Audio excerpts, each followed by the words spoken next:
dudes, hey bro, hey guys is pretty gender neutral. I mean, some people aren't going to like it. So this is part of a conversation we're having with some friends about the use of this, and particularly as writers using terms like this. So now in real life, I'm kind of careful around this and how I use it because, I mean, my name's Chet.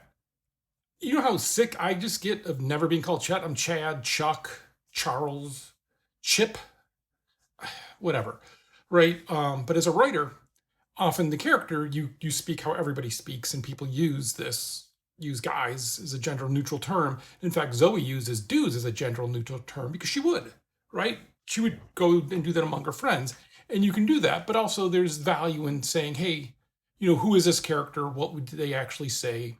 And then being aspirational to, what would not offend, what would not. And you don't want, it's like, oh, not offend because people can't be offended. No, because you want to be inclusive, you want to be cool about it. Again, right? Like if you're my friend and you call me Chip every day, I'm going to be pissed, right? No matter how cool you are, dude. Like there's a point where you're like, well, that's just not accurate. But it's just funny on this one because I see it both ways and I understand it. And I can very definitely in real life, I understand it. It's kind of like when I was younger, I used to use kids.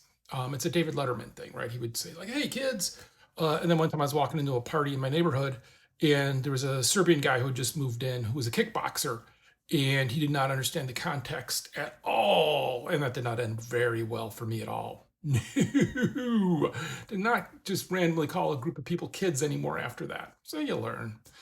And that's all of this, right? And language changes, and it's weird when people act like language doesn't change and adapt. And then equally as a writer, it's your reflection back on that. And I'm always kind of curious of how other people kind of approach it and think about it for their own writing.